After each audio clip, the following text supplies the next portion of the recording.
أبا عبد الله يا أبا عبد الله. لا حول ولا قوة إلا بالله العلي العظيم. حسبنا الله ونعم الوكيل نعم المولى ونعم النصير. أعوذ بالله من الشيطان الرجيم. بسم الله الرحمن الرحيم. والحمد لله الذي يوقظ الغائبين وينجي الصالحين ويضع المستغفرين ويهلك ملوكهم ويستخلف آخرين. والصلاة والسلام على رسول الله رب المشرقين والمغربين يد الحسن والحسين نبينا سيدنا بالقاسم محمد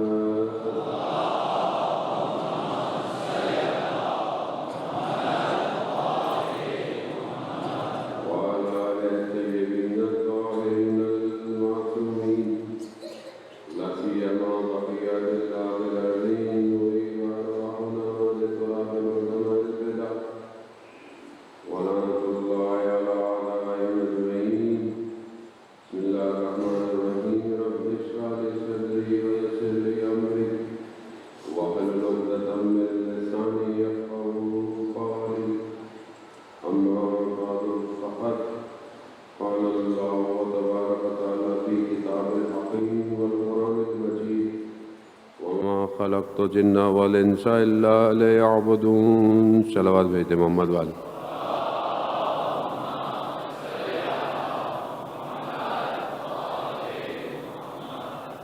عزیزان محترم، ماہ محرم کے دن بہت تیزی سے اپنے اصلی ہدف کی طرف بڑھتے چلے جا رہے. چند دنوں کا مہمان ہے یہ سیدہ کا لال. شب مخصوص آپ کے سامنے شروع ہو چکی ہیں. ہر روز ہم کسی نہ کسی شہزادے کا پرسہ امام کو دے رہے ہیں. اصل ہدف یہی ہے کہ ہم اپنے امام کے اس مقصد تک پہنچیں کہ جس کے لیے امام نے کربلا میں اپنے جگر کے ٹکڑوں کو قربان کیا ہے. ظاہر ہے عزاداری میں پرسہ، گریہ، ماتم ایک بہت بڑا حصہ ہے اور اس کی بہت بڑی اہمیت ہے. اسی لیے اس کو ہر سال قائم کرنا چاہیے اور بہترین طریقے سے ان ایام کو منانا چاہیے. لیکن جو روح عزاداری ہے وہ اپنے وقت امام کے لیے اپنے آپ کو تیار کرنا ہے. اس لیے آپ کو دعوت دی جاتی ہے، اس لیے آپ کو بلایا جاتا ہے. تو جب ظاہر گریہ کرو گے، رو گے، دل نرم ہوگا، مصیبت سنو گے، غمزدہ ہوگے اور اپنے وجود سے آواز نکلے گی کاش ہم بھی ہوتے، ہم بھی ایسا کرتے. بس یہ کاش آپ کو آپ کے اندر ایک انگیزہ پیدا کرتی ہے، ایک امید پیدا کرتی ہے اور یہی کاش آپ کو متوجہ کروائے گا کہ کاش کہنے کی ضرورت نہیں ہے، تمہارا امام تمہارے پاس موجود ہے. کاش کیوں کرو؟ ٹھیک ہے، روایت میں یہ روایت میں کہ جب بھی کربلا کا ذکر کرو، اصحاب کو یاد کرو، یہ کہو یا لیتنی کنتو معاکم، کاش آپ کے ساتھ. یہ روایت میں اور یہی چیز ہمیں متوجہ کراتی ہے کہ ہم اپنے امام کی طرف بڑھیں.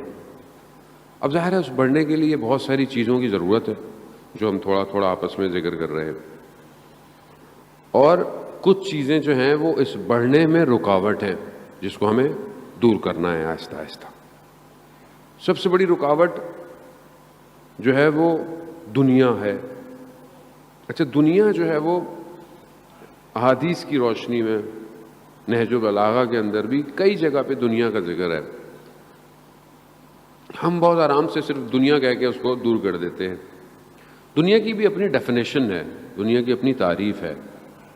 ہر وہ چیز اس جہاں ہم زندہ ہیں, اس مادے میں جو ہم سے اٹیچ ہے, ہر وہ چیز دنیا کی, ہماری زندگی کی, جو ہمیں خدا کے قریب کرے وہ ممدوح ہے, یعنی وہ ضروری ہے, اس کی تعریف کرو. لیکن ہر وہ چیز جو تمہیں خدا سے دور کرے اس کی مذمت کرو. دنیا یہی ہے. صرف سیدھا سیدھا نہیں کہوں گا دنیا بیکار ہے, نہیں, اسی دنیا ہی میں امتحان لیا جائے گا تو بوزر اور کمبر بنتا ہے آدمی. یعنی اگر یہ دنیا نہیں ہوتی تو آپ کیسے پہچانتے ہیں ہستیوں کو؟ تو یہ دنیا اس معاملے میں ایسی نہیں ہے. اگر آپ اس کینوس سے دیکھیں, وہ شخص نے سوال کیا اسی لیے کہ مطلب ہمیں کیوں دنیا میں بھیجا گیا, کیوں ہمیں مشکلات میں ڈالا گیا, کیوں مصیبتیں ہیں, کیوں درد ہے, کیوں تکلیفیں ہیں. شخص نے سوال کیا کس سے؟ امام موسیٰ کاظم علیہ الصلوۃ والسلام. اللہم صلی علی محمد. شخص نے سوال کیا کہ مولا کیوں تکلیفیں ہیں, درد ہے, پریشانیاں ہیں, کیوں ہمیں بھیجا دنیا میں؟ وہ جنت میں رہتے آرام سے. امام ارشاد فرماتے ہیں کہ وہاں پر کوئی پریشانی نہیں تھی, کوئی مشکل نہیں تھی, اتنی آسائشیں تھیں, اتنا سب کچھ تھا. اور اگر وہیں رہتے تو گمان کرنے لگتے کہ کہیں خود تو خدا نہیں ہے, خدا نے بے نیازی کو دکھانے کے لیے دنیا میں بھیجا ہے کہ تمہیں پتہ چلے کہ تم فقیر ہو, تم محتاج ہو, ہاتھوں کو اٹھاؤ, رب تمہارا وہ ہے. اگر آسائشیں آرام ہوتی تو کیا کرتے آپ مجھے بتائیں؟ آپ پکارتے, آپ تڑپتے نہیں. بھیجا اس لیے تڑپو, مانگو دعائیں. خوب تکلیف, مصیبت, مشکل خوب دنیا میں ہے. خوب یہی دنیا اگر آپ سہ لیں گے تو کامیاب بھی ہو جائیں گے, اگر آپ برداشت نہیں کر پائے تو ناکام ہو جائیں گے. یہی دنیا. اسی دنیا میں اولاد, باقی تو صالحات بھی ہے.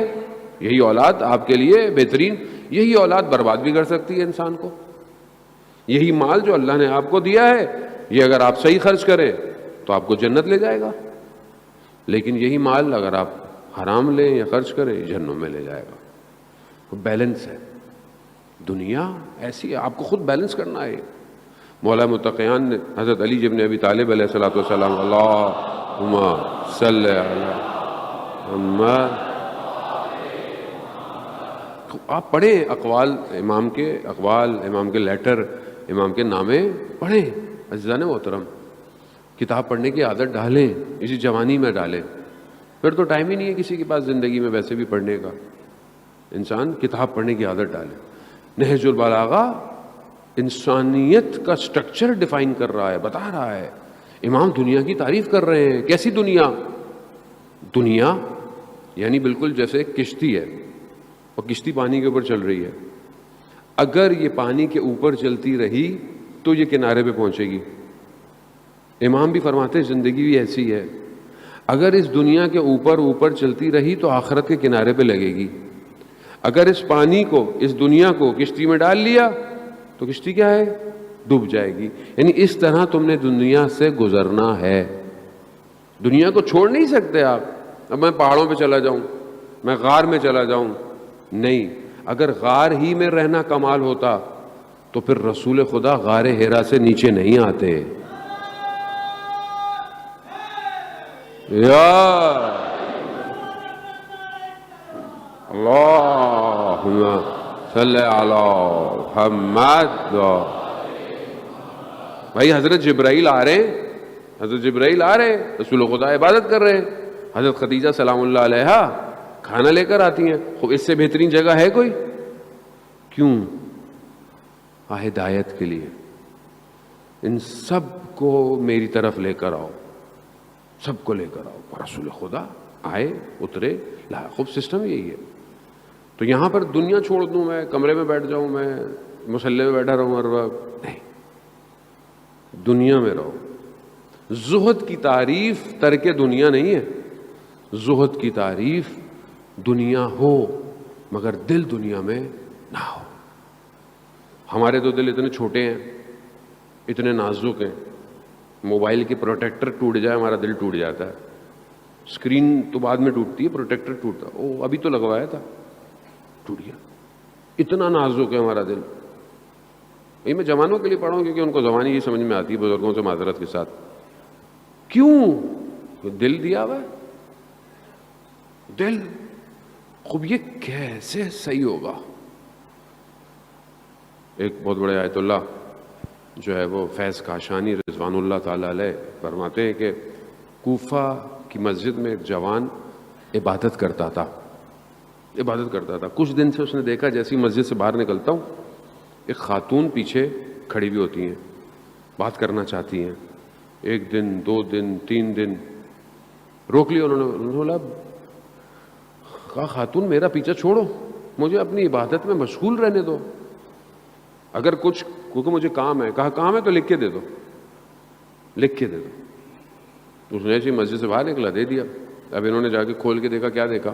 خاتون نے لکھا تھا کہ مجھے آپ سے محبت ہو گئی ہے, مجھے آپ سے عشق ہو گیا ہے. جوان نے اس کے جواب میں سورہ انعام کی آیت نمبر 60 لکھ دی. کہا کہ موت, اس کا مفہومی ترجمہ یہی ہے کہ موت کبھی بھی رات کو سوتے وقت آئے, بندہ صبح اٹھے ہی نہ, انسان کو پتہ ہی نہ ہو. زندگی یہ ہے کہ کب موت آ جائے انسان کو, اور لوگ اس کو جانتے نہیں. یہ جب لکھی دے دی, یعنی کہ یہاں پر گناہ ہے, سب کچھ ہے, لیکن سب کچھ ریڈی. لیکن اس نے جب اس خاتون نے وہ کھولا, قرآن کی آیت پڑھی تو لرزہ طاری ہو گیا کہ یہ کتنا جوان خدا کی عبادت میں اپنے آپ کو جذب کیا ہوا ہے کہ جواب میں بھی آیت دے رہا ہے, قرآن کی آیت دے رہا ہے. تو اس نے پھر دوبارہ لکھا کہ پہلے تو میں صرف آپ کے ظاہر سے, اب مجھے آپ کے اخلاق اور کردار سے, تو مجھے قرآن کی چند اور آیتیں لکھ کے دے دیں جو میرے وجود کو لرزا دیں. خازیدار محترم, اب کیوں؟ کیونکہ پتہ ہے کہ دنیا کی لذت کا ٹائم کتنا ہوتا ہے, کتنی دیر کے لیے ہوتی ہے. انسان بعد میں پشیمان ہوتا ہے, بعد میں پشیمانی ہے. امام خود فرماتے ہیں کہ دنیا کی لذت انسان کے وجود میں بعد میں افسردگی پیدا کرتی ہے, پشیمان ہو جاتا ہے آدمی. خوب کیا کرے آدمی اس دنیا کو, مگر یہی بار بار انسان کو روک رہی ہے, خدا کی طرف آنے سے روک رہی ہے. خوب ایک درس جو کربلا دیتا ہے انسان کی زندگی کا, وہ اس کا بلند ارادہ, بلند ہمت, ہائیلی موٹیویٹڈ, یعنی ہائیلی موٹیویشن ہو آپ کے پاس بہت زیادہ. یہ کربلا کا درس ہے. کیونکہ کربلا میں عام لوگ نہیں تھے, نہ عام لوگ کربلا جا سکتے تھے. خوب یہ کون سی چیز ہے جو ہمارے ارادے کو اتنا مضبوط کرے؟ چند چیزیں ہیں جو روایات کی روشنی میں امام جعفر صادق علیہ السلام ارشاد فرماتے ہیں. اللہم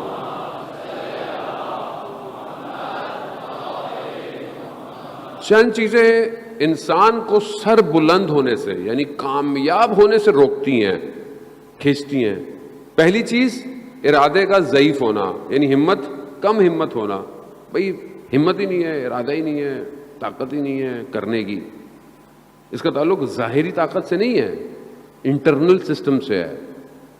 سامنے ہارڈ ویئر بہت اچھا ہو, آپ بہترین گیجٹ ہو آپ کے پاس, لیکن اس کا سافٹ ویئر ہی کمزور ہو, لوڈ ہی نہیں کر پاتا چیزوں کو, تو کیا کریں گے؟ اس کو دیکھتے رہیں گے, کیا پوجیں گے؟ بولے بیکار ہے. جتنا ہی سامنے خوبصورت ہو جائے, اس کا سافٹ ویئر ہی کمزور ہے, یہ رن ہی نہیں کرتا. اس کے اوپر انٹرنل امپورٹنٹ ہے. آپ سامنے میں بہت ہو چاہے, لیکن آپ کا ارادہ کمزور ہے, ہمت ہے, تو آپ اوپر نہیں جا سکتے. دوسری چیز امام فرماتے ہیں کم تجربہ ہونا, ایکسپیرئنس نہ ہونا, میچور نہ ہونا زندگی میں. یہ چیز اس کو اوپر نہیں لے کے جانے دیتی. بغیر تجربے کے کام کر لے آدمی, بغیر ایکسپیرئنس کی چیزوں کو حاصل کرنا چلو, کیا ہوگا؟ کچھ نہیں ہوگا, نقصان ہوگا.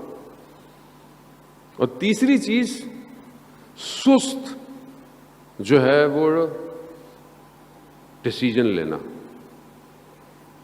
یعنی انسان جو ہے وہ اپنا ڈیسیجن لینے میں اپنے آپ کو کہ یہ مجھے ابھی کرنا ہے، یہ مجھے کرنا ہے، اس میں سست ہو، سلو.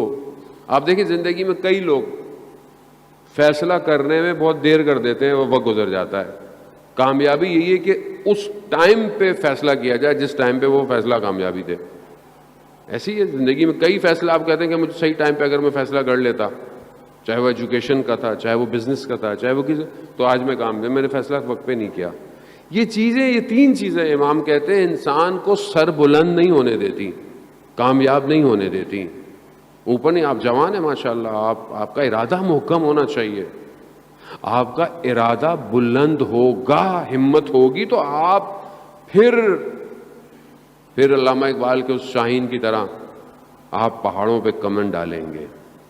لیکن جو جوان یہ کہے کچھ نہیں ہو سکتا، میں تو کچھ نہیں کر سکتا، اب تو کچھ نہیں ہو سکتا، تو جب خود ہی کوئی کہہ رہا ہو کچھ نہیں ہو سکتا تو خدا پھر اس کے لیے کیا کرے گا؟ مضبوط ارادہ فرد کو بھی قوم کو بھی کامیاب کرتا ہے. اس لیے قوم کے لیڈر کا مضبوط ہونا بہت ضروری ہے، جو لوگوں کے ارادوں کو بناتا ہے. اس لیے آپ کے لیے اسلام جو ہے وہ رہبر، لیڈر، امام ہونا بہت ضروری ہے. ہر اسلام اتنا قائل ہے کہ آپ 2-3 لوگ سفر پہ جا رہے ہیں، ایک آپ کا اس میں سے لیڈر ہونا چاہیے. کیوں؟ سارے فیصلے وہ کرے، اس کو فالو کرو. اسلام اتنا کم. ہماری زندگیوں میں ہم کس کو فالو کرتے ہیں؟ ہمارا لیڈر کون ہے؟ یہ تو پولیٹیکل چلے جائیں تو کوئی اور ہو، چلے ایک ہی گھر میں 4 لوگوں کے لیڈر. مذہب میں تو بس ہمارے پاس سینسر بورڈ لگ جاتا ہے مجھے بھی بولتے بولتے. باقی ساری چیزیں اچھی طرح جانتے ہیں. تو اب آدمی، تو قوم کیسے بڑی ہوگی، قوم کیسے آگے جائے گی؟ عزیزان محترم بہت ضروری ہے. آپ قرآن کی طرف آئیں، قرآن میں پروردگار ایسے لوگوں کا ذکر کر رہا ہے. لوگ آئے رسول خدا کی خدمت میں کہ یا رسول اللہ اینا ذوالقرنین کون تھے؟ یہ یہودی جن کا ذکر کرتے ہیں، ذوالقرنین کون تھے؟ سورہ کہف میں پروردگار نے ذوالقرنین کے بارے میں بتایا. وہ کہتے ہیں سکندر تھے، لیکن کہتے ہیں کہ وہ متدین شخص تھا ذوالقرنین، اور مضبوط اور شجاع شخص تھا. ایک قوم کے پاس گیا، اس قوم نے کہا کہ ہم آپ کو سب کچھ دیتے ہیں. دیکھا نا اتنا طاقتور شخص ہے، متدین شخص ہے، ارادہ مضبوط ہے. کہا ہم آپ کو سارے وسائل دیتے ہیں، ساری چیزیں دیتے ہیں، ہمیں اس دشمن سے نجات دیں. دشمن کون ہے؟ یاجوج ماجوج. ابھی بھی انتظار کر رہے ہیں، وہ ابھی بھی وہ انتظار کر رہے ہیں کہ وہ اب وہ کیا کریں. حضرت ذوالقرنین کیا فرماتے ہیں؟ کہتے ہیں کہ مجھے تمہارے پیسے، تمہارے ارادے، تمہارے وسائل کی ضرورت نہیں ہے. مجھے مین پاور اور تمہارا اپنا ہمت چاہیے، وہ دو. اگر وہ تم میرے ہاتھ میں رکھتے ہو تو میں دشمن کو ہرا دوں گا. تو انہوں نے یہی کیا. ان کو وہ سمجھ گئے کہ اصل میں خود کمزور ہیں، یہ خود کمزور ہیں، ضعیف ہیں یہ. پھر یہی کیا. جب انہوں نے کہا کہ ہم تیار ہیں، تو پھر 2 میٹل کو، لوہے کو اور مس کو، دونوں کو جمع کر ایک جو ہے وہ بالکل جیسے ڈیم بنائے جاتے ہیں ویسی دیوار بنائی اور جیت گئے، کامیاب ہو گئے. ہمت، ارادہ قوم کو بچا گیا، کوئی شخص ہو. اسی طرح قرآن میں جو ہے وہ مرد رجل آل یاسین، سورہ یاسین کے اندر پروردگار ایک مرد کا ذکر کر رہا ہے. کون مرد ہے؟ وہ ایک ہی مرد ہے. حضرت عیسیٰ علیہ السلام تبلیغ کرنا چاہتے ہیں، لوگ مانتے نہیں. وہ ایک شخص اٹھا پہاڑی پہ چڑھ کر، اس نے بولا کہ تم کیوں نہیں مانتے ہو؟ اکیلا تھا، اور ان سب نے اس کو مارا، اتنا مارا کہ وہ زخمی ہو گیا، یہ ہو گیا، وہ شہادت کے درجے پہ چلا گیا. لیکن اس نے اپنی ہمت اور ارادے کو کم، اور جب وہ بہشت کی طرف، قرآن کہتا ہے خدا نے اسے بہشت کی طرف کہا، تو وہ پھر بھی اپنے دل میں درد رکھتا تھا کہ کاش کہ یہ لوگ سمجھ جاتے، ہدایت پا جاتے. خوب ہمت اور ارادہ چاہیے. اسی بلند ہمت اور ارادے کے ساتھ امام حسین علیہ السلام کربلا، اللہم صلی علی محمد و یہی ارادہ چاہیے نا. اب وہ دیکھیں نا کہ وہاں جو لوگ امام نے جمع کیے ہیں وہ کتنے ہیں اور ان میں کون کون ہیں؟ بوڑھے بھی ہیں، بزرگ بھی ہیں، بچے بھی ہیں. کوئی بہت ایسی تو فوج نہیں ہے نا جو پرانے زمانے میں اتنی لیئرز کے ساتھ فوج کھڑی ہے، نہیں. لیکن کیونکہ ان کے ارادے بہت بڑے ہیں. انہیں موت شکست نہیں دے سکتی، انہیں تلواریں نہیں ہرا سکتی، انہیں نیزوں کا خوف نہیں ہے، گھوڑوں کی ٹاپیں ان کے بدن کو پامال نہیں کر سکتی. کیونکہ ان کے بدن ایسے تھے جو گھوڑوں کی ٹاپوں کو پامال کر گئے. ان کے سینے ایسے تھے جنہوں نے تیروں کو جکڑ لیا. ان کی گردن کی رگیں ایسی تھیں جنہوں نے تیز دھاروں کو کاٹ دیا. یہ تھے کربلا میں، ایسے لوگ لے کر آئے وہاں سے. ہمت، ارادہ بلند. ہماری ہمت اور ارادہ کتنی بلند ہے. ہم اپنے دور میں آئے، اپنی دور میں آئے، ہمارا ہمت اور ارادہ کیا؟ کیسے ہم امام کی حکومت کیسے ہوگی قائم؟ اور کیسے ہوگی؟ دنیا میں پتہ نہیں وہ سپر پاور یہ ہے، فلانا کامن پاور ہے، فلانا یہ پاور ہے، فلانی وہ پاور ہے. تو پھر کیا کریں؟ چپ کر کے سو جائیں جا کے؟ کام کون کرے گا؟ ایسے تو نہیں چاہیے امام وہ ارادے چاہیے، بلند ارادے کرو. جتنا تمہارا ارادہ بلند ہوگا وہی تمہاری قیمت ہے. محلہ متقیان علامہ تقی جعفری رضوان اللہ تعالیٰ علیہ بہت بڑے فلاسفر تھے. میں پہلے کئی دفعہ پڑھ چکا واقعہ. کہتے ہیں برلن میں گیا، وہاں پہ انسان کی قیمت، انسان کی ویلیو پہ کانفرنس تھی جرمنی میں. میں بھی یونیورسٹی نے بلایا تو وہ گئے، سب نے آ کے اپنا بیان دیا، اپنا لٹریچر جو ہے وہ بیان. ان کی باری آئی، یہ گئے، انہوں نے بولا انسان کی قیمت اس کی ہمت اور اس کا ارادہ ہے. اگر اس کا ہمت، اس کا ارادہ 2 کمرے کا فلیٹ ہے تو اس کی قیمت ہی یہی ہے. اگر اس کی ہمت اور ارادہ ایک گاڑی ہے لوہے کی تو بس اس کی قیمت ہی. آج کی زبان میں ہم دیکھیں کہ وہ ایک جوان کا ارادہ کیا ہے؟ ایک موبائل لے لو بس، وہ یہ قیمت ہے بھائی، یہی قیمت. وہ پوری محنت کرتا ہے کہ یہ لے لوں میں، اور یہاں پہ تو وہ بھی چھن جاتا ہے. آدمی کہتا ہے بھائی ویسے ہی رکھ لو بغیر چھوٹا والا، سم تو دے دو بھائی. اب تو سم بھی نہیں ملے گی دوبارہ، ویکسینیشن کارڈ نہیں ہے ہمارے پاس. اللہم صلی علی محمد وآلہ. خوب یہی ہمت اور ارادہ ہے نا ہمارے. اور ہماری ہمت کیا ہے؟ خوب یہی ہے. اب آپ اپنا ہمت، اب آپ خود اپنی قیمت لگائیں. میری کو حیثیت ہے میں آپ کی قیمت، میں تو اپنی قیمت میں پریشان ہوں. آپ اپنی قیمت خود لگائیں. آپ کی قیمت کیا ہے؟ کیا ہے آپ کی ہمت؟ آپ کا ارادہ کیا ہے؟ کیا چاہتے ہیں؟ کہاں پہنچنا چاہتے ہیں؟ کہاں دیکھتے ہیں اپنے آپ کو؟ تخیل نہیں ہے. بلند ہمت ہونا، بلند ارادہ خواب خیال نہیں ہے. ضروری ہے یہ آپ کے لیے کہ آپ کا ارادہ ہو ایسا، میں امام کی رکاب میں شہید ہوں گا. جب ارادہ بلند ہوگا تبھی تو اٹھیں گے، آپ کام کریں گے. جب ارادہ ہی نہیں ہے تو پھر کیا کریں گے؟ بینک میں نوکری لگ جائے، چھوٹی سی نوکری، سی او لگ، بہت ہوا تو یہ ہو جائے، بہت ہوا تو یہ ہو جائے. تو یہی قیمت ہے بھائی. پھر کام کا پتہ نہیں کن چکروں میں ہو تم. ہمت جو رات کو سر رکھتا ہو سجدے میں، خدا کی بارگاہ میں گڑ گڑاتا ہو، خدا میرا انتخاب کر. جس جوان کو یہ پتا ہو اس کا خریدار خدا ہے تو وہ پھر اپنی قیمت اس بازار میں لگواتا ہے. لگانی پڑے گی نا قیمت. تو اپنے آپ کو جب آپ دیکھیں آپ کی قیمت کیا ہے تو پھر آپ اسی حساب سے اپنے آپ کو بیچیں گے نا. محسن حجہ جی جو جوان ہے، اپنے بیٹے کو جب وہ شہید ہوا تو 2 سال کا اس کا بیٹا، لیکن اس کو پھر بھی اس نے نامہ لکھا، لیٹر لکھا کہ چلو بڑا ہوگا تو وصیت پڑھے گا کبھی. اس نے تو چلو بعد میں پڑھی، ہم نے تو پڑھی لی کم از کم. کیا لکھتا اپنے بچے کو؟ کیا کہتا ہے؟ بیٹا دنیا پر آشوب ہے، دنیا مشکلات ہے، مصیبت ہے، کھینچنے کی جگہ ہے، فتنے کی جگہ ہے، مگر یاد رکھنا اپنے آپ کو ایسا کرنا کہ خدا تمہارا خریدار بن جائے. خدا خریدار ہو تمہارا. اپنی قیمت لگاؤ ایسی بھائی. جب اللہ اکبر کیا شعر ہیں حافظ کے بھی کہ یوسف کی طرح کنعان میں کوئی قیمت تو لگے.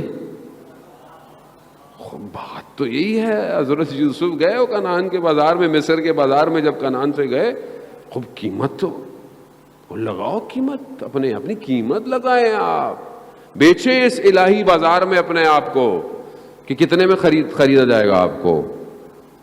کیا ہے اندر جو خریدا جائے؟ کیا ہے میرے پاس؟ کیا ہے میرے پاس تنہائی میں راز و نیاز، ہے میری زندگی میں مناجات، ہے میری زندگی میں توسل، ہے میرا رابطہ امام کے ساتھ.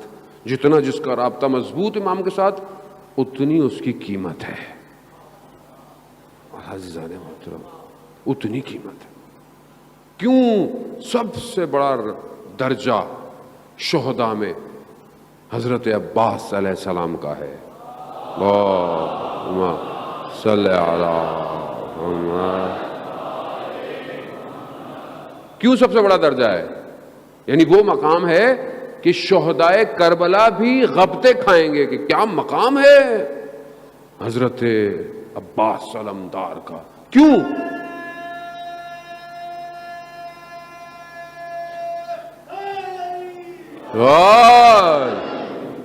کیوں ایسی قیمت؟ کیوں؟ کیونکہ جو جتنا امام کے قریب ہے اتنی ہی اس کی قیمت ہے. جس قیمت ہے جتنا قریب ہے. یہ کیسے انسان قریب ہوتا ہے؟ اطاعت، وفا سے، قربانی سے، ایثار سے. جو امام نے کہا وہی کرنا ہے، بس ختم. اطاعت، امام کی اطاعت اللہ کی اطاعت ہے، امام کی اطاعت رسول کی اطاعت ہے. بس جو امام نے کہا وہی کرنا ہے. خوب یہ لگانے پڑے گا قیمت. یہ اپنے آپ کو عزیزان محترم اس سسٹم میں ڈالنا پڑے گا، تبھی ہم ڈلیں گے تو یہ معاملہ چلے گا. یہ تنہائی، یہ خلوت، اس خلوت میں جب تک آپ اپنے ذہن کو اتنا طاقتور نہیں کر سکتے، جو انسان اپنے غصے پہ قابو نہ کر پائے وہ دنیا پہ کیسے قابو کرے گا؟ وہ انسان غصے میں آتا ہے نا، کنٹرول نہیں ہوتا. حدیث ہے یہ، رسول خدا حضرت محمد مصطفیٰ صلی اللہ علیہ وآلہ وسلم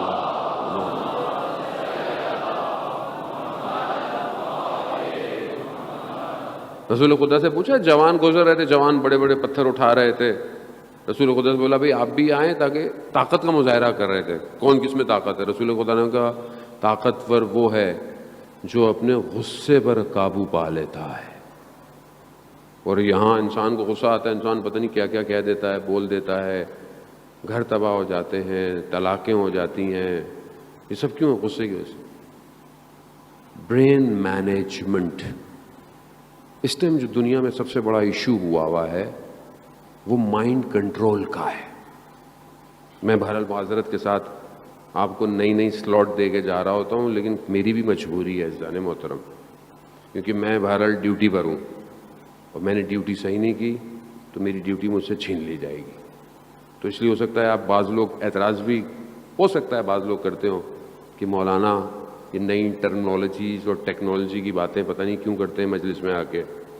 خوب اگر تو سمجھ میں نہیں آتا یا اچھا نہیں لگتا تو میری طرف سے کوئی زبردستی نہیں ہے.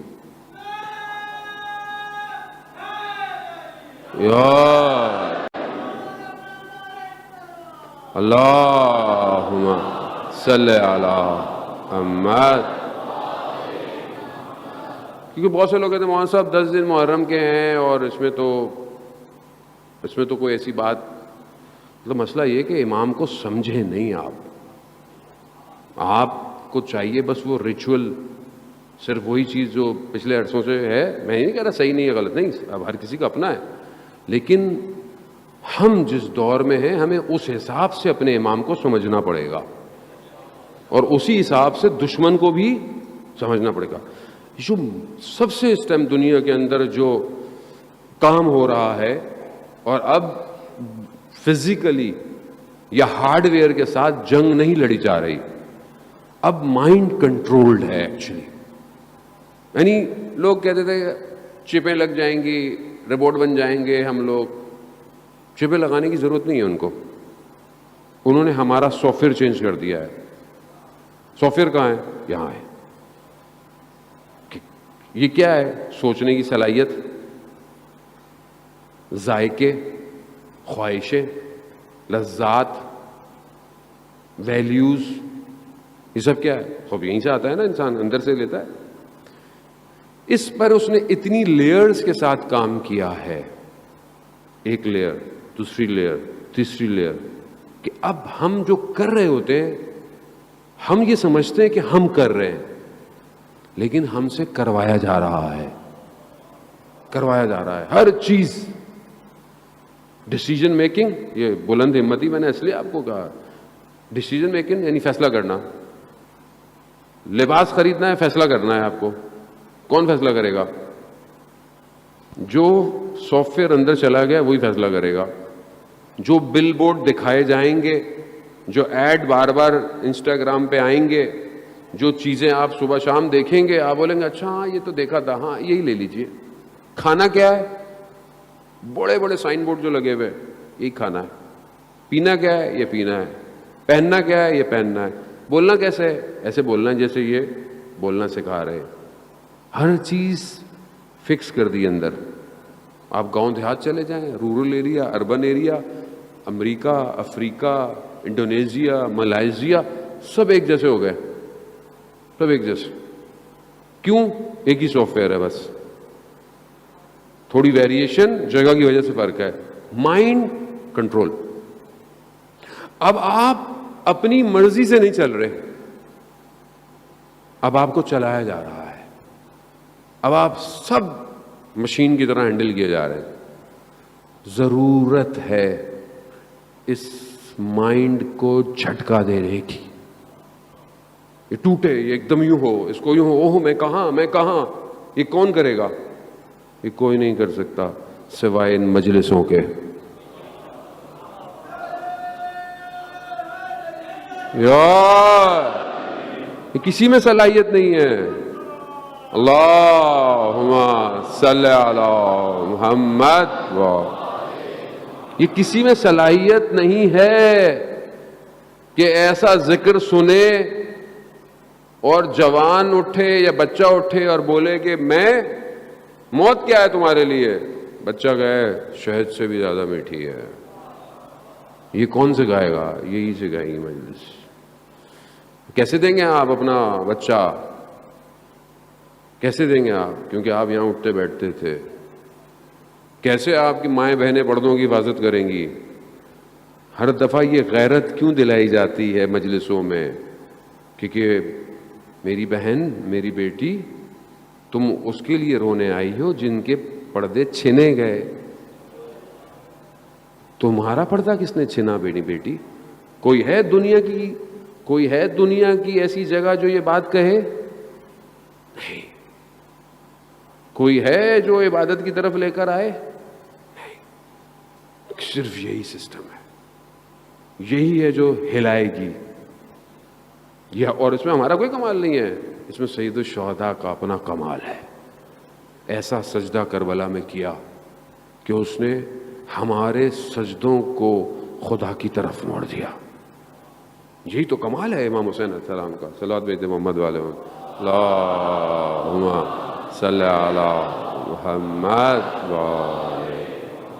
خوب یہی تو امام حسین کا. اب دشمن اس لیے گھبراتا ہے آپ کی اور اس مجلسوں سے. کیوں گھبراتا ہے؟ کہا یہ مائنڈ کنٹرول کرتے ہیں. کہا یہ لاکھوں کا مجمع ایک تو پوری دنیا میں ایٹ اے ٹائم بٹھا دیتے ہیں، کروڑوں کو بھی بٹھا دیتے ہیں، جمع بھی کر لیتے ہیں. ٹھیک ہے. اور یہ امیر غریب، سردار، سی او، چھوٹا بڑا، سب ایک ساتھ بیٹھے ہوئے ہوتے ہیں. ان کے یہاں کوئی ڈیسیجن نہیں ہے، کوئی فرق نہیں ہے، کوئی کچھ نہیں ہے، کوئی کچھ نہیں. سب ساتھ بیٹھے ہوئے اور سب ایک پر رو رہے ہیں. ہاں یہ مائنڈ کنٹرول سسٹم ہے ان کے پاس. یہ لو کسی طریقے سے ان سے چھینو، کسی طریقے سے ہائی جیک کرو. اور ہائی جیک کیسے کرے گا وہ؟ آپ نے تو مجلس میں آنا ہے، کچھ بھی ہو جائے. اب ادھر چینج کرو جو ادھر آ کے بیٹھتا ہے.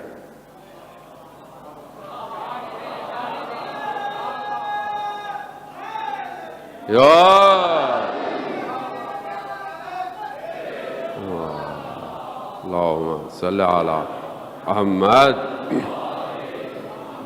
گھبرا تو نہیں گئے آپ لوگ؟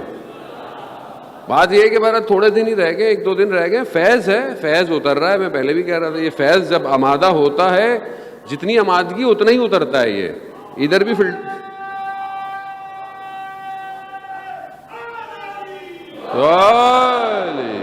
خوب, یہ نظام الہی ہے. الہی نظام بھی ظرفیت دیکھ کے اترے گا. پہلے 11 بھیجے تھے, ظرفیت اتنی نہیں تھی, اللہ نے 12ویں کو اپنے پاس رکھ لیا کہ جب تک ظرفیت نہیں ہوگی نہیں آئے گا. اسی کے تیاری کے لیے یہ سب کچھ ہے کہ تیار کیا جائے. یہ مائنڈ کنٹرول سسٹم چینج کرو, اس مائنڈ کو توڑو. یہ تمہارے لیے نہیں, یہ امام کی محبت میں چیزوں کو سمجھیں گے. اگر آپ جوان سے کہیں کہ امام کی خدمت, امام کی محبت میں, بیٹا نماز پڑھا کرو, بیٹا وضو کیا کرو, آپ یقین کریں امام کی خدمت, امام کی خاطر کرے گا, امام خاطر کرے گا. ایک شہید جو نیوکلیئر سائنٹسٹ ہے, بہترین پڑھنے والا, اپنی جوانی, بچپن, اسکول, کالج, بہترین اسٹوڈنٹ, بہترین جگہ پہ پہنچ گیا, بہترین سب. لیکن ظاہر ہے دشمن جانتا ہے, دشمن نے شہید کیا. اس کی جو بایوگرافی کی بک تھی, اسے ایک بچے نے پڑھا تو گھر والے اس کو کہتے ہیں کہ ہم بچہ جو ہے وہ نماز میں اٹھنے میں تھوڑی دیر کرتا تھا. تو انہوں نے کیا کیا کہ اس کو بولا کہ اگر وہ بننا چاہتے ہو تو نماز میں فوراً اٹھنا پڑے گا. اس نے دیکھا کہ ہاں وہ تو رول ماڈل ہے, اس کی خاطر یعنی ایک الگو چاہیے, ایک رول ماڈل چاہیے, ایک نمونہ عمل چاہیے. وہ بچہ اٹھنا شروع ہو گیا. کہا کہ جب تک نماز اول وقت نہیں پڑھو گے کسی مقام پہ نہیں پہنچ سکتے. اور انسان نماز اب کہنے کو تو ایک نارمل سی چیز ہے جو ہم ڈیلی کرتے ہیں, لیکن اتنی لذت ہے نماز میں کہ آیت اللہ قاضی رضوان اللہ تعالیٰ علیہ کے شاگرد بیان کرتے ہیں کہ ہمارے استاد کے پاس فائنینشلی چیزیں نہیں تھیں, پیسے نہیں تھے. حتیٰ علامہ طباطبائی رضوان اللہ تعالیٰ علیہ کہتے ہیں کہ میں ایک دفعہ اپنے استاد کے ساتھ بیٹھا ہوا مدرسے کے کمرے میں, بیٹا آیا اور کہا کہ گھر والوں نے کچھ مانگا ہے, یعنی کچھ چاہیے, کوئی آیا ہوا ہے کچھ چاہیے. انہوں نے کہا کہ میرے پاس کچھ نہیں ہے, ابھی کچھ نہیں ہے میرے پاس. کہا مجھے اتنا افسوس ہوا کہ کاش میرے پاس کچھ ہوتا, کیونکہ بارڈر بند تھے ایران عراق کے اس زمانے میں, کہ ان کے پاس بھی کچھ نہیں تھا تو میں دیتا. یہ درد تھا میرے. کہتے تھوڑی دیر میں پھر بچہ آیا. کہا کہ والدہ نے کہا ہے کہ کچھ تو دے دیجئے. انہوں نے جیبوں میں ہاتھ ڈالا, خالی. کہا کچھ نہیں. کہا لیکن جب یہ کہہ رہے تھے میں نے ان کے ماتھے پہ کوئی شکن نہیں دیکھی کہ مطلب میرے پاس نہیں ہے. خود وہ فرماتے ہیں کہ خدا نے میرا امتحان فقر یعنی غربت سے کیا, لیکن نماز ان کی ایسی تھی کہ شاگرد کہتے ہیں کہ ہم نے ایسی نماز نہیں دیکھی. حتیٰ بیان کرتے ہیں کہ جنت میں جانے کا شوق بھی, کیوں؟ کیونکہ پتہ نہیں وہاں نماز ہوگی یا نہیں ہوگی. اتنی لذت نماز میں, اتنی انسان کو, انسان تڑپتا ہے. ایک عاشق اپنے معشوق کے دروازے پر جاتے ہوئے وقت نہیں دیکھتا. اگر واقعاً عاشق ہے نا, اس کے دروازہ کھلنے سے پہلے باہر کھڑا ہوتا ہے. اور جب انسان خالق کے دروازے پہ جا رہا ہو, وہ حیا علی الصلاح, حیا علی الفلاح ہوئے ہوئے کئی وقت گزر جاتا ہے, اور ہم ٹائم دیکھ رہے ہوتے ہیں قضا کب ہوگی. سب سے پہلے ہم فجر کا سوال یہ نہیں پوچھتے کتنے بجے ہے, قضا کتنے بجے ہے مولانا صاحب, تاکہ آخری وقت. اور وہاں سحر میں اس سے پہلے کہ مرغے بانگ دیں, عاشق کھڑا ہوتا ہے اپنی خدا کی بارگاہ میں. یہ کون کرے گا؟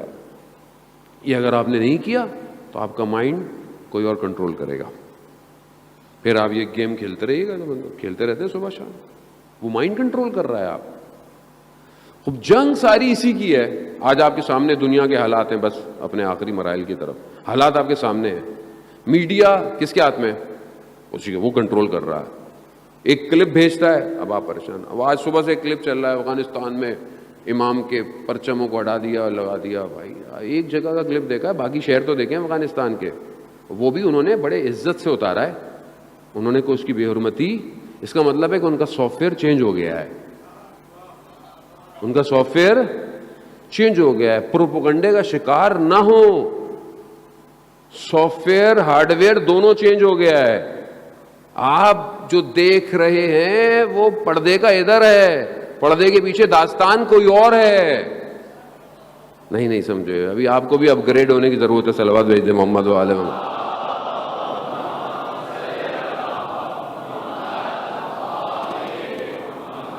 آپ خوش ہو کہ دنیا کی ایک بہت بڑی طاقت کو پھینک دیا ہے باہر.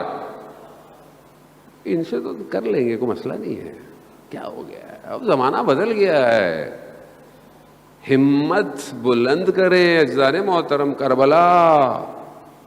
کربلا خوف، خطر، محدودیت نہیں ہے. سب ہم نے لینا ہے ویسے بھی، کیونکہ ہم جس کا انتظار کر رہے ہیں وہ پوری دنیا پہ حکومت کرے گا. لبیک یا مہدی، لبیک یا مہدی، لبیک یا مہدی.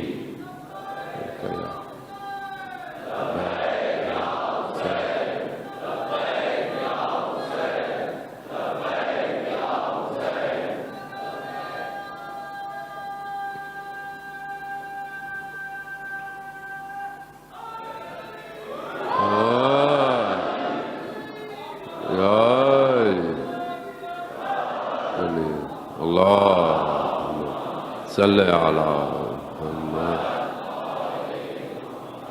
تو دشمن کے پروپیگنڈے کی مشینری کا شکار نہ ہو. غلط ویڈیوز وائرل کریں اور پھر وہ لوگ دیکھیں یہ کیا ہو رہا ہے، وہ کیا ہو رہا ہے، اور اب دیکھیں وہاں کرو. کچھ نہیں ہوگا، ٹینشن نہیں لیں. آپ پریشان نہ ہو.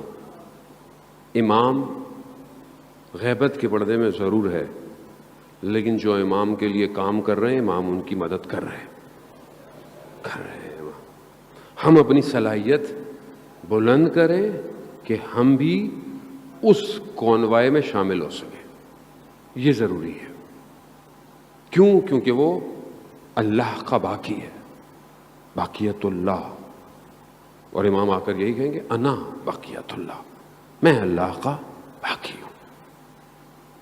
وہاں پر بھی ظاہری طور پر لوگ گھبرا گئے تھے کربلا میں کہ اتنا بڑا لشکر ہے، اتنی سازشیں ہیں، اتنے پروپیگنڈے ہیں، پیسوں سے خریدا، خوف سے خریدا، جان سے خریدا، ادھر تو کچھ نہیں ہونے والا. مگر نہیں، امام نے ایسی، امام ہے نا اللہ کا نمائندہ ہے، ولی الزمان ہے، الہی نظام کی تشعیر اور تبیین اور تعیین کرنے والا ہے، جانتا ہے کیسے کام کرنا ہے. امام نے کربلا کو ایسا ڈیزائن کیا، ایسا سجایا، صرف 6 ماہ کے بچے کے وجود سے دشمن کے چہرے کو بے نقاب کیا. یہ امام حسین کی کربلا ہے. وہ اپنے آپ کو بہت، آپ دنیا میں جتنا بھی اچھا کر لیں، کروا لیں، یہاں سوالیہ نشان ہے. اچھا اتنے اچھے تھے تو 6 مہینے کے بچے کو پانی کیوں نہیں دیا؟ ہے نا؟ یہ امام کا کمال ہے کہ 6 ماہ کا بچہ بھی باب الحوائج بن گیا. استاد یکتا پور بہت بڑے جو ہے وہ راوی ہیں، وہ بیان کرتے ہیں کہ ایک مداح مصائب پڑھنے والی شخصیت عراق میں تھی. ان کو کہا گیا کہ آپ تہران تشریف لائیں اور یہاں پہ بھی ایک خاص عزاداری ہے، اس کو شروع کریں. تو وہ جاتے نہیں تھے، وہیں رہتے تھے. ان کی خواب میں سید الشہداء خود آئے، کہا کہ وہاں جائیے حاج مرزوق اور جا کر عزاداری کو شروع کیجیے. ایک خاص انداز سے ماتم انہوں نے شروع کیا. ان کا آخری وقت تھا، بیمار تھے، مریض تھے سخت. انہوں نے اپنی زندگی کے آخری لمحات میں حسین یکتا کو یہ بات بتائی. کہا کہ میں شدید مریض تھا، بخار تھا. اس بخار کے عالم میں انسان کا گلا خشک ہوتا ہے، پانی کی تڑپ ہوتی ہے. تو میری 3 بیٹیاں ہیں، راضیہ، مرضیہ، فاطمہ.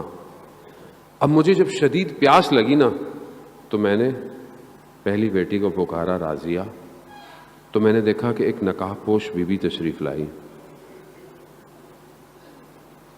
مگر میری جرت نہ ہوئی. پھر میں نے کہا مرضیہ. وہ بی بی تھوڑی اور آگے بڑھی.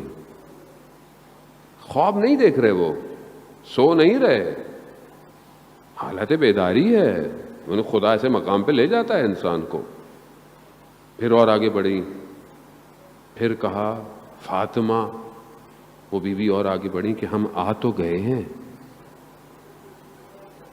کیا چاہیے؟ کہا بیوی میری جرت نہیں ہے میں آپ سے کچھ کہوں. کہا حاج مرزوق کیسی بات کر رہے ہو؟ ساری زندگی تم نے ہماری نوکری کی ہے، کتنا خیال رکھتی ہیں یہ. ہاں زادار محترم، آپ یہ مت سمجھا کریں کہ چھوٹی مجلس ہے، بڑی مجلس ہے، گھر کی مجلس ہے، چھوٹی نیاز ہے. یہ تو خلوص دیکھتی ہیں. یہ تو دیکھتی ہے میرے بیٹے کے لیے گریہ کون کر رہا ہے. کہا حاج مرزوق ساری زندگی تم نے ہماری نوکری کی ہے، کیا چاہیے؟ پانی چاہیے؟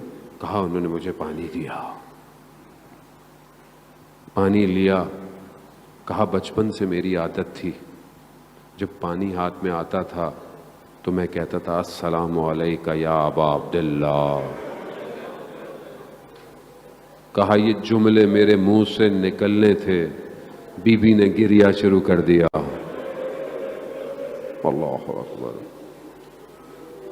اللہ اکبر. کہا میں نے پانی پیا.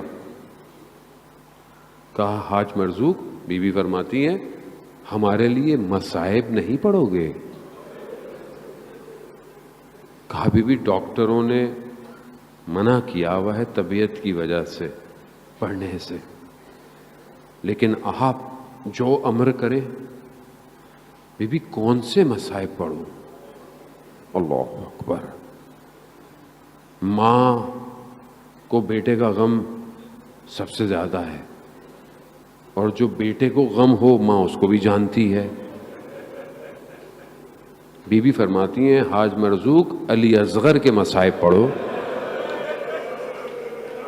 خدا آپ کو اس کا اجر دے. ہاں زیادہ خود کچھ چیزیں محسوس کرنی پڑتی ہیں. خدا آپ کے بچوں کو سلامت رکھے، خدا بے اولادوں کو اولاد عطا کرے، خدا بیمار بچوں کو شفا عطا کرے.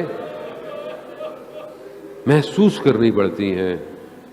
یہ جھولیاں آباد ہوں جو دعائیں لے کر آئی ہے، لیکن اگر جھولی میں بچہ ہو کتنا تڑپتا ہے آدمی. ذرا سا مریض ہو جائے کبھی ادھر دوڑتا ہے، کبھی ادھر دوڑتا ہے، کبھی ادھر جاتا ہے، کبھی ادھر جاتا ہے. کبھی تصور کیا کہ یہ بچہ اگر اللہ کی راہ میں دینا پڑ جائے، خوب کبھی پریکٹیکل جن کو بچے اللہ نے دیے ہیں، جن کے چھوٹے بچے ہیں، وہ خود اس چیز کو پریکٹیکل کریں. محسوس نہیں پہنچ سکتے لیکن کوشش تو کر سکتے. میں نے کیا. جب خدا نے مجھے بیٹا دیا، چھوٹا تھا 6 ماہ کا، میں نے اپنے آپ کو دیکھا. میں نے کہا ہے ہمت؟ ہے ہمت؟ نہیں ہے، نہیں دے سکتے. تصور کرنا محال ہے. بچے کو چوٹ لگ جاتی ہے، انسان تڑپ اٹھتا ہے. ماں ساری رات جاگتی رہتی ہے. سلام ہو اس ماں پر جو کہتے ہیں کبھی سائے میں نہ بیٹھی. اللہ اکبر. تو باب الحوائج. بھائی گریہ ایسے ہی ہے. گریہ پھر امام حسین پہ رونا اور پھر امام حسین کے بیٹے پہ رونا. ہاں عزاداران محترم آسان نہیں ہے باب الحوائج. باب الحوائج حاجتوں کا دروازہ ہے. ساری زندگی بیٹی سینے پہ سوتی رہی, آخری وقتوں میں سونے کی جگہ تبدیل ہو گئی. آج تک سو رہا ہے, آج تک سو رہا ہے, آج تک باپ کے سینے پہ لگا ہے. اللہ اکبر اللہ. ہاں عزاداران محترم آخری وقت آیا, بس آخری منازل ہیں. آپ نے گریہ کیا, بی بی آپ کا گریہ قبول کرے. خود متصل ہوں حضرت علی اصغر سے, توسل کریں. عزیزان محترم بہت بڑے عالم دین بیان کرتے ہیں کہ میں مشکل میں تھا, پریشانی میں تھا, اسی حالت میں حضرت علی اصغر سے متصل ہوا. کہا میں نے دیکھا کہ جہاں وہ جگہ تھی چھت جو ہے وہ ہٹی, ایک نور آیا, روشنی آئی. اس روشنی میں مجھے بس کچھ سمجھ میں آیا کہ کوئی بی بی ہے, نظر نہیں آیا لیکن کوئی بی بی ہے, ایک چھوٹا بچہ ہے.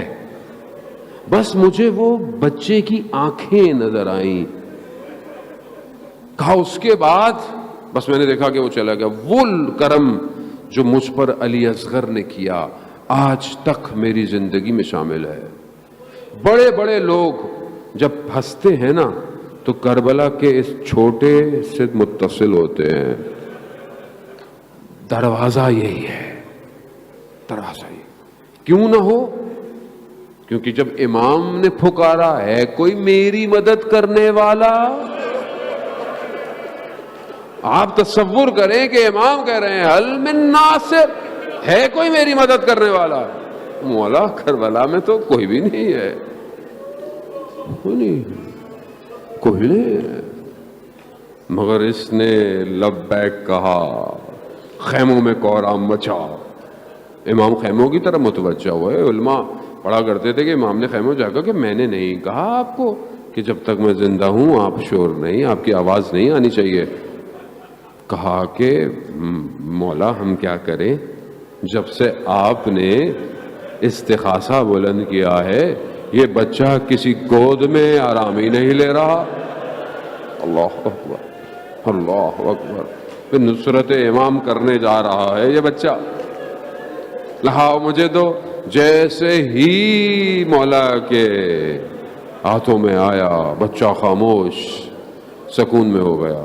بچہ پیاسا ہے, تڑپ رہا ہے. امام نے کہا کہ اس کو پانی پلا دیتے ہیں. ایک بہن بھی اسی منتظر خواہش میں, میرا چھوٹا بھائی پانی پینے جا رہا ہے. وہ بچی تو سب کو دیکھ رہی ہے نا, سب کو دیکھ رہی ہے. اس کا چھوٹا بھائی تصور ہی نہیں ہے کہ اس کو کوئی پانی نہ دے. امام اپنی عبا میں لپیٹ کر ایسے چلے جیسے قرآن تو نہیں ہے لیکن قرآن کا پارا ہے. بلندی پر جا کر امام نے کہا اگر تمہیں مجھ پر رحم نہیں تو اس پر تو کرو. بعض مقاتل کہتے ہیں امام نے اس کو رکھ دیا. مقتل کے جملے ہیں حضرت علی اصغر کی زبان ایسے جیسے کوئی مچھلی پانی کے باہر تڑپتی ہے, تڑپ رہی ہے. اشکیا کے لشکر میں کوہرام, منہ چھپا چھپا کر گریہ شروع کر دیا. امام نے دیکھا کہ امام نے اٹھا لیا. جب اس لعین نے دیکھا نا کہ یہ نہ ہو یہ چھوٹا جنگ جھٹوا دے, ہورملا کے ظالم تیروں میں سے ایک تیر, 3 پھل والا تیر سیراب کرنے چلا, پیاس بجھانے چلا. ہاں عزاداران محترم مقتل میں ہے کہ تیر آ کر اس طرح لگا کہ حضرت علی اکبر اپنے بابا کے ہاتھ میں تڑپ گئے. بعض علماء کہتے ہیں کہ کیوں کیوں؟ کیونکہ علی اصغر نہیں چاہتے تھے کہ بابا اس کیفیت کو دیکھے۔ ہاں زادہ محترم، اب یہ پیاس بجھ گئی، اب یہ مرجھایا ہوا پھول جو ہے وہ گل کھل گیا۔ میرے مولا نے علی اصغر کے خون کو نہ آسمان قبول کرے نہ زمین لیتی ہے، اپنے چہرے پر لگایا۔ اب کیا ہوا؟ اب مقتل بھی مختلف جگہ، اتنا پریشان کبھی نظر نہیں آیا۔ بڑے بڑے لاشیں آتے رہے مگر امام نہیں تھکے۔ نہ جانے راوی کہتے ہیں ہم کیا دیکھتے ہیں کہ سب سے چھوٹا بدن اتنا بھاری ہو گیا کہ ایک قدم آگے ایک قدم پیچھے، انا للہ و انا الیہ راجعون۔ نہیں، کچھ کہتے ہیں خیموں میں گیا، کچھ کہتے ہیں خیموں میں گیا، مگر کو آرام ہوا کہ کچھ ہو نہ جایا۔ مولا نے واپس لیا، لے گئے دشتے کربلا میں، اپنی تلوار سے ایک ننھی سی قبر بنائی۔ علی اصغر سو گئے۔